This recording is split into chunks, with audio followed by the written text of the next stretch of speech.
Hello guys, welcome back to my channel.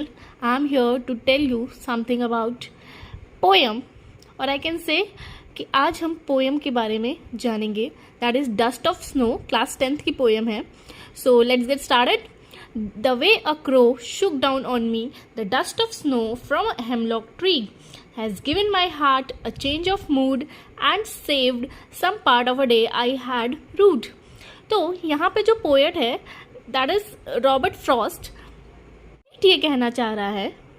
Okay, once again poet ये कहना चाह रहा है कि जो क्रो है या फिर हेमलॉक ट्री है इसके बारे में हम गलत सोचते हैं क्योंकि ये सब नेचुरल है.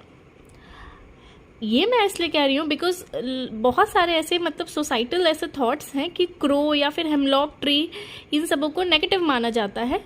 But according to the poet कोई भी चीज़ जो नेचर ने दी है वो कभी भी नेगेटिव नहीं हो सकती है.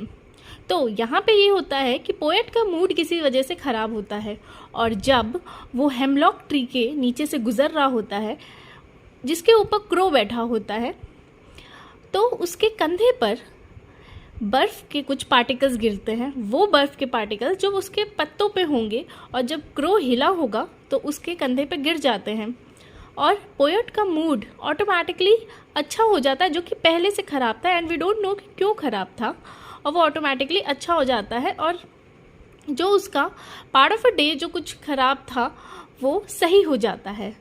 तो फिर से देखते हैं the way a crow Shuk down on me the dust of snow from a hemlock tree. यहाँ पे हेमलॉक ट्री को थोड़ा नेगेटिव इसलिए बोला गया है क्योंकि वो पॉइजनस होता है. हालांकि पोएट के कहने का मतलब ये है कि हम जिस नज़र से देखेंगे जिस चीज़ को वो वैसी ही दिखेगी और नेचर की दी हुई चीज़ें कभी ख़राब नहीं हो सकती. बट स्टिल पोएम वगैरह में यूज़ करते हैं हेमलॉक ट्री को एज अ नेगेटिव. ओके, तो उसके बाद बोलता है has given my heart a change of mood. जैसे ही वो पार्टिकल गिरा क्रो हिला जो कि बैठा हुआ था हेमलॉक ट्री पर और पत्ता भी हिला होगा और हिलने की वजह से जब पोएट हेमलॉक ट्री के नीचे से गुजर रहा था तो उसके ऊपर कुछ उसके कंधों पे कुछ बर्फ़ के पार्टिकल्स गिरते हैं जिसके बाद उसका मूड अच्छा हो जाता है और जो and saved some part of a day I had rude और जो उसके दिन जो ख़राब हुआ रहता है वो ऑटोमेटिकली सही हो जाता है.